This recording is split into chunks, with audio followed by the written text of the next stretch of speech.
Hello नमस्कार दोस्तों। स्वागत है आपका रामा ज्ञानशाला यूट्यूब परिवार में।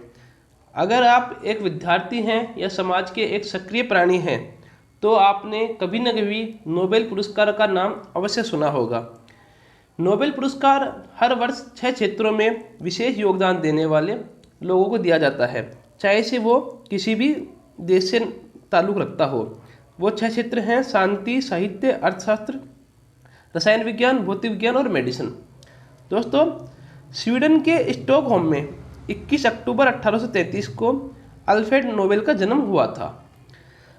अपने जीवन में इन्होंने बहुत से आविष्कार किए तथा 355 से अधिक उत्पादों को अपने नाम से पेटेंट करवा लिया था। अगर कोई आदमी एक आविष्कार करता है तो उसका नाम जग जाहिर हो जाता है। इन्होंने तो 355 से अधिक आविष्कार अपने नाम करवा लिए थे, पेटेंट नाम करवा लिए थे कि ये तो सिर्फ मैंने ही बनाए हैं, इनकी जो विधि है मैं किसी को भी बेच सकता हूँ। अब सोचो वो आदमी कितना अमीर हो गया होगा। और सबसे प्रसिद्ध जो अपना आविष्कार जानते हैं, डायनामाइट, जो कि एक विस्फोटक पदार्थ है, आप सभी जानते हैं इसको। और अगर आप राजनीति से जरा भी ताल्लुक़ रखते हैं तो बोफोर्स शब्द आपने जरूर कभी न कभी सुना होगा, या फिर भारतीय इलेक्शन जब होते हैं तब तो आप बोफोर्स शब्द जरूर सुनते होंगे। दोस्तों, बोफोर्स स्वीडन की एक आयुध निर्माण कंपनी है जो तोप व अन्य हथियार बनाती है। बोफोर्स कंपनी भी आदरणीय श्रीमान अल्फ्रेड नोबेल की ही देन है।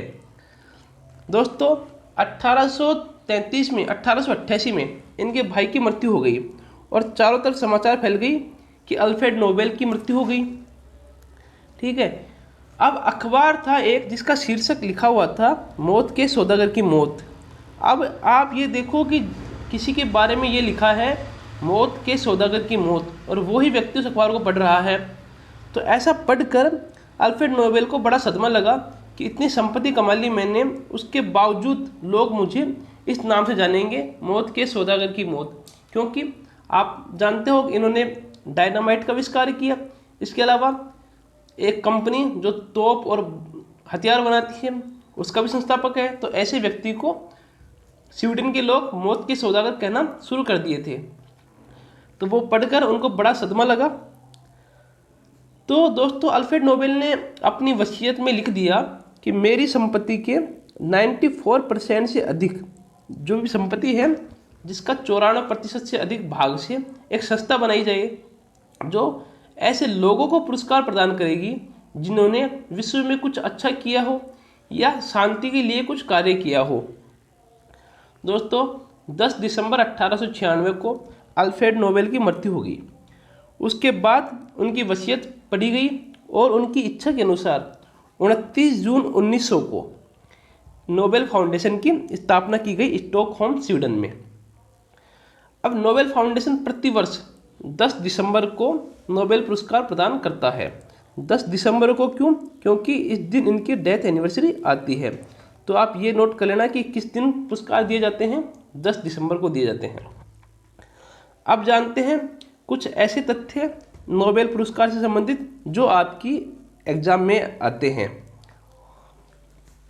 ये क्वेश्चन आपको कंप्लीट डिटेल दे देंगे नोबेल पुरस्कार के बारे में। अब पहला प्रश्न कहता है नोबेल पुरस्कार किस वर्ष से देना आरंभ हुए थे? तो इसका आंसर 1901 हो जाएगा।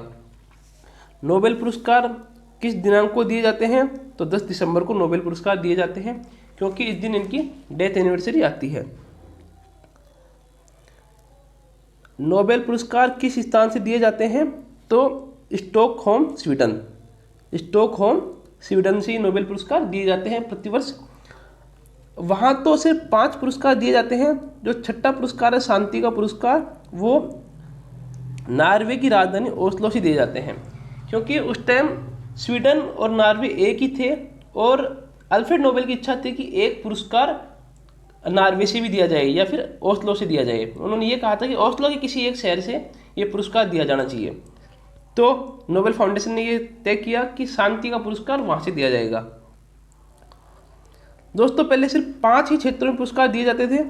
अर्थशास्त्र में नोबेल पुरस्कार 1968 से दिए जाते हैं, 1968 से। अब कहते हैं कि अब तक कितनी बार नोबेल पुरस्कार नहीं दिए गए हैं।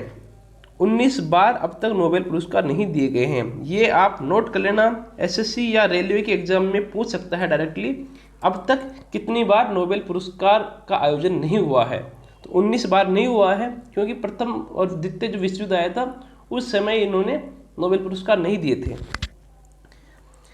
ये कहता है कि एक क्षेत्र में अधिकतम कितने व्यक्तियों को या संस्थाओं को पुरस्कार दिया जा सकता है। दोस्तों, एक क्षेत्र में न्यूनतम एक आदमी को या संस्था को या अधिकतम 3 आदमी या संस्था को पुरस्कार दिए जा सकते हैं। जब एक आदमी को पुरस्कार दिया जाएगा तो संपत्ति उसी के पास आ जाएगी, सारी जो प्रॉफिट मिलना है, जो भी इनाम मिलनी है उसी के पास आ जाएगी। अगर 2 लोगों को मिलता है संयुक्त रूप से, तो ऐसी कंडीशन में 50-50% वो बांट लेते हैं। जब 3 लोगों को पुरस्कार दिया जाता है तो एक कमेटी डिसाइड करती है कि पहले व्यक्ति को कितना % देना है, दूसरे को कितना, तीसरे को कितना। मतलब ये फिक्स नहीं है कि 33 बटेगा। नोबेल संस्था चाहे तो पहले व्यक्ति को इनाम का 50% हिस्सा दे सकती है, बाकी 2 बच के उनको 50-50 50-50 मतलब कर दे उनमें, तो एक को 50% मिल जाएगा, दूसरे को 25, तीसरे को 25। ये भी नोटेबल चीज़ है, आप इसको नोट कर लेना, ऐसा होता है। अब कहता है कि सर्वाधिक बार नोबेल पुरस्कार किसने प्राप्त किया, तो स्विट्जरलैंड की रेड क्रॉस संस्था ने अब तक 3 बार नोबेल पुरस्कार प्राप्त किया है। ठीक है, ये तो थे जनरल क्वेश्चन।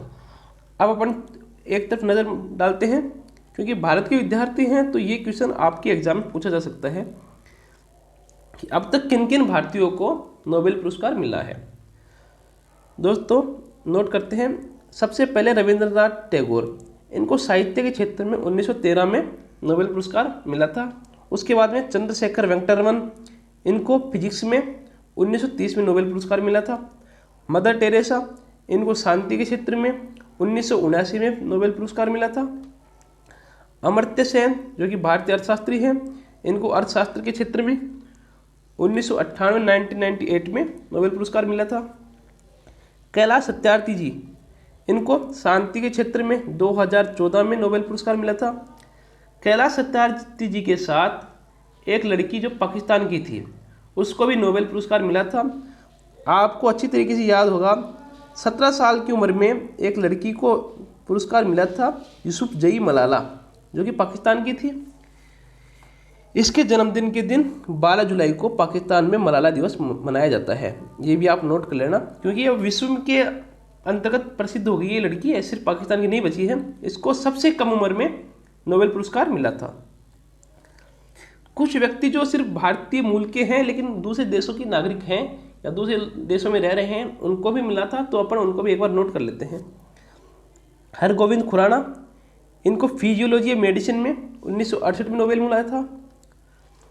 सुब्रमण्यम चंद्रशेखर, इनको फिजिक्स के क्षेत्र में 1983 में नोबेल पुरस्कार मिला था। वेंकटरमन राधाकृष्णन, इनको केमिस्ट्री के क्षेत्र में 2009 में। अभिजीत बनर्जी, अर्थशास्त्र में 2019 में इनको नोबेल पुरस्कार मिला था। ये भारतीय मूल के व्यक्ति हैं जो विदेशों में रह रहे हैं। इसके अलावा आपके एग्जाम में ये पूछ सकता है करंट से रिलेटेड कि 2020 में नोबेल पुरस्कार किस किस को मिला था। तो आज एक नज़र डाल लेते हैं इनके ऊपर भी। शांति के क्षेत्र में वर्ल्ड फूड प्रोग्राम को नोबेल पुरस्कार मिला था। साहित्य के क्षेत्र में लुइस गुलेक को पुरस्कार मिला था। फिजिक्स के क्षेत्र में 3 लोगों को संयुक्त रूप से पुरस्कार मिला था। इसके आगे आप देखो, मेडिसिन के क्षेत्र में वही 3 लोगों को संयुक्त रूप से पुरस्कार मिला है। इसका आप स्क्रीनशॉट लेके एग्जाम के लिए प्रिपेयर कर सकते हैं, इससे संबंधित क्वेश्चन आपको पूछ सकते हैं। केमिस्ट्री के क्षेत्र में ये 2 लोग हो जाएंगे, और अर्थशास्त्र के क्षेत्र में रॉबर्ट बी विल्सन और पॉल मिलग्रोम, ये कुछ नाम थे जिनको 2020 में नोबेल पुरस्कार मिले थे। ये आपको पूछ लिए जा सकते हैं। एक बार आप वापस चाहे तो स्क्रीनशॉट इनके ले सकते हैं, तो आपके एग्जाम में ही पूछे जा सकते हैं। मैंने आपको कंप्लीट डिटेल बता दी है नोबेल पुरस्कार को क्यों और कैसे और कब, ये तीनों चीज़ें आपके माइंड से क्लियर हो चुकी हैं मेरे हिसाब से। फिर भी कोई क्वेश्चन आपके दिमाग में आता है नोबेल पुरस्कार से संबंधित, आप कमेंट सेक्शन में ज़रूर डालिए। मैं प्रयास करूंगा उसको हल करने की, आपको उसका निचोड़ बताने की। रामा ज्ञानशाला यूट्यूब परिवार, आपके उज्जवल भविष्य की कामना करता है। धन्यवाद।